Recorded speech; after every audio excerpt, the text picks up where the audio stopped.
sa kadaghang balaod nga gipatuman sa atong kinabuhi, balaod sa simbahan, balaod sa eskwelahan, balaod sa gobyerno, balaod sa kadalanan, sa trapiko, daghan kayong balaod. Ma-summarize ra gyud siya unta sa duha ka importanteng or labing importanteng balaod. O kaning gisulti ni Jesus, maorasad ni ang ma-apply sa atong kinabuhi. Nga higugmaa ang Dios labaw sa tanan, o higugmaa ang imong isig katao sama sa imong kaugalingon. Lingiya imong tupad. Ingnawa ka makig-away sa imong silingan. Nakig-away. Kung ato ni siyang pamalandungan, makig-away gitas atong isig katao, bisag usa lang kabuok atong awayon, murag atong gikontra ang atong kaugalingon. Nya kung ato ganing dagmalan ang atong isig katao, pariha rasad og gidagmalan nato ang atong kaugalingon. Mao na siya pinaka-direct. Kaya ang atong isig katao, ang katilingban, mauday na ang atong kaugalingon. Mabitan ang doon natay panultihon nga common kay na, kibaw kay tana, pero di lang kay na to taga-agpansin ba sa Tagalog pa. Di na to taga-agpagtagad. No man is an, ang say sumpay? Kusga. No man is an island. Way tao nga muraog po or pulo nga magsige ra gyud siya diha bisag siya rang usa. Ang tao mangita gid na og katilingban or mangita gid na siya iyang kauban. Mao nang dako kayong pangilad sa yawa kanang makigkontrata sa atong isig katao. Ingkaw niya pa din, o kita'y kontrahon, o kita mao'y awayon, kita mao'y daog-daogon, sa may buhaton. Ha? Nay panahon, ang imong ngipon, mupaak sa imong dila. Di ba? Usahay ang imong ngabil, mapaakan sa imong ngipon. O sa imong buhaton, mukuha ba kag martilyo nya imong dokdokon imong ngipon? Ha? O sa imong buhaton, magamping ka nga di na mapaakan imong dila, pero wag gid nimo unsaa ang imong ngipon. Naiusahay ang imong tiil madakinas o madakdak imong sampot, maglisod kag balik, maglisod kag barog usahay. Unsa man mukuha kag sundang aron putlo nimo imong tiil nga nadapsot? Ha? Maway imong buhaton? Dili oy. Nay usahay ang imong hawak mukalit og tuyhad nya naparok na imong unoon sa kuan simento kay mubo day kaayo nya imong kuha kag gunting, imong lugiton imong mata nganong wa magtan-aw didto nga aday mubo nga masungko day ka. Dili, magamping ka sunod. Pasabot di ay kung kita makatilaw og sakit-sakit gikan sa atong isig katao, learn from it. Kana bang pamalandungi? Unya, ibalik ang kinabuhi. Ayaw tuguti nga, kanang maong murag gitawag na to misunderstanding or kanang maong kasakit, muhatod na ninyo ngadto sa pinakabati nga relasyon, kana bang murag patay nga relasyon. Ayaw patya, learn from it. Muna'y una gyud. Nya ikaduha, motuo ta nga ang makapanindot sa atong kinabuhi maura gyud ang Ginoo. Wa gilain. Ang imong pagpakigkontra, ang imong pagpakig-away, ang imong pagsalikway sa imong isigkatao, dili na mo'y makapanindot sa imong kinabuhi. Muna diri sa atong unang pagbasa, gidala si Propeta Ezekiel ngadto atong walog valley o bones, purting daghanang bukog, pulos bukog.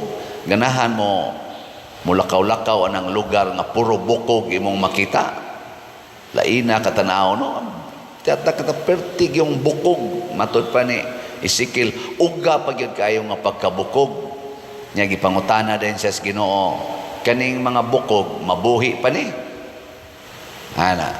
Nya ingon dayon si Ezekiel, ikaw ra gyud nahibaw ana Lord. Ni siya sangyawi sa pulong, ingna nga mabanhaw mo. Nilihok na yung mga bukog.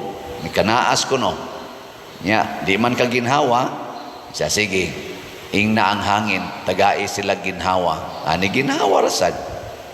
Nabalik ang kinabuhi sa mga bukog tungod kay nituman man si Ezekiel sa mga pulong sa sugo sa Ginoo.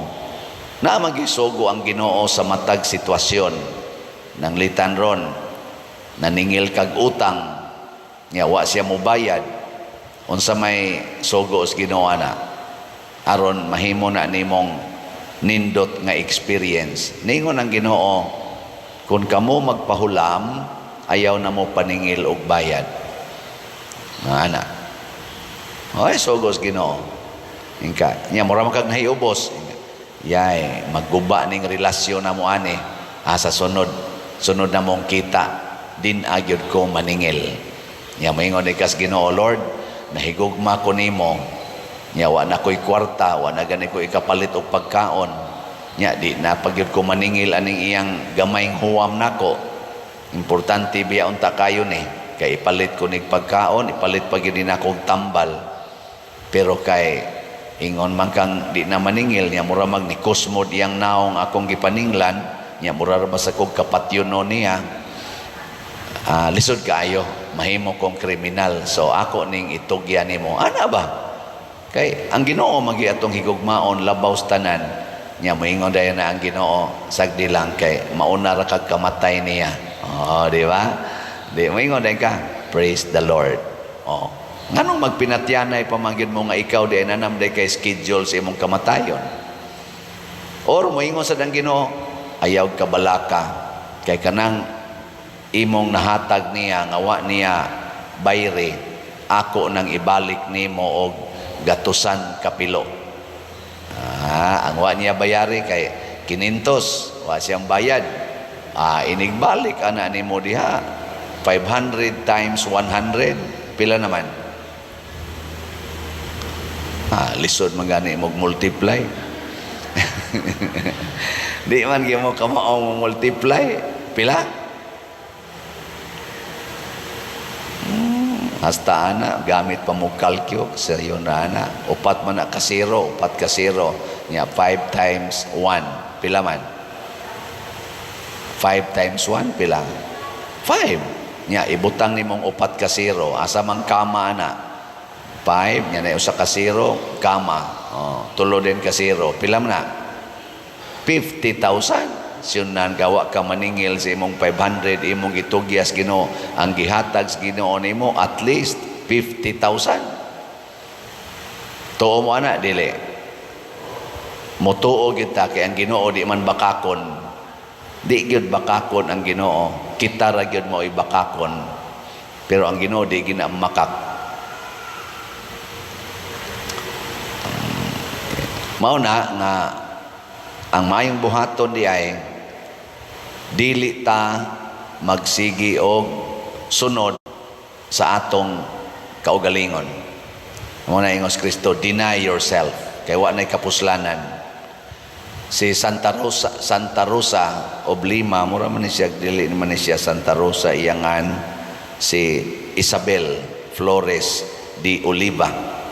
Nya iyang gipili sa dihang ni commit siya pagka third order sa mga Dominican. Iyang gipili ang rose. Amo na nang nahimo na siyang Santa Rosa or Saint Rose. Iyang gi sa likway ang iyang kaugalingon. Hasta gani sa iyang mga pagkaon, di siya mukaon. Penance, iyang gisakit ang iyang kaugalingon aron malipay ang iyang isig katao. Ang iyang mga kasakit, iyang gibuhat aron ang iyang isig katao matagaan og kalipay.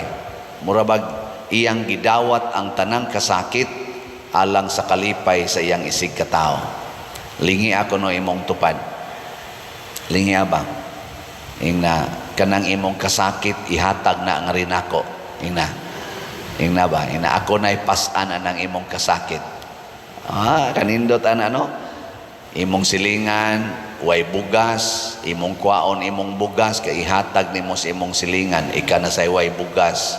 Imong silingan, way kwarta, kwaon nimo imong kwarta, ihatag nimo sa imong silingan, ika na sad mo way kwarta.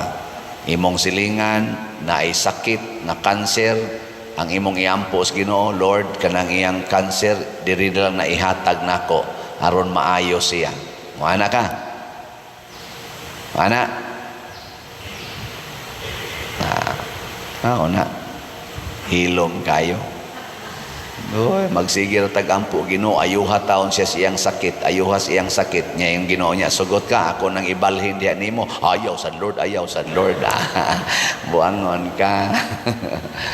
Na si Kristo, unsa may nahitabo ni Kristo, siya mo'y niangkon sa atong tanang silot. Ang tanang silot para nato iyang giangkon aron ta maluwas. Ug mauna siya ang angay natong pasalamatan. Na diri sa atong tubag sa Salmo niingon ta, pasalamati ang Ginoo kay ang iyang gugma hangtod sa kahangturan. Nya unsa may pinaka-best nga pasalamat sa Ginoo, manghatag sad ta og gugma sa atong isig katao. Dili lang magsigitag gugma sa atong kaugalingon. Nya usanas paagi dinis atong parokya ang pagpalit og slat. Pila na may atong slots karon. Sus, hinay lang yapon kay halin. Ga-expect ba ako karong Domingo mahurot na ning atong SBF dag, pero sagdi lang wa pa man kayo nahigugma, pailob lang kita. Ang atong halin 35,333 na sa SBF dag, na pay 24,667 ka slots, tag 500 pesos per slot. O doon nalay maliwat ninyo ni Santa Rosa sa Lima, Santa Rosa Centros of Lima, nga mga 24,667 katao, nga kanabang imong kuhaon ang imong kaayuhan para ihatag ngadto sa simbahan, ugma hurot na ni siya. Sige, lingi ako ng imong tupad, ingna musunod ka sa kinabuhi ni Santa Rosa. Ingna ko no. Palit nagslat. Haron malipay ang isig katao. Dili kay sige ra gitag pangitag kwarta para sa atong kaugalingon. Kay kini man kung atong slat-slat dinhi, simple ra ni pero dako kay ni siya kaayuhan atong ibayad sa atong mga contractors nga mitrabaho og mga 99% na nahuman ang atong kumbinto. Kanang kumbinto, simbolik na sa katilingban sa mga matuuhon, simbolo sad na siya sa kanindot sa atong simbahanan nga makapalambo sa pagtuo. Imong ibutang dihang imong kwarta, that is the greatest investment. Na may mga kompanya nga moingon, diri na i-invest imong kwarta namo kay amo ng patubuon.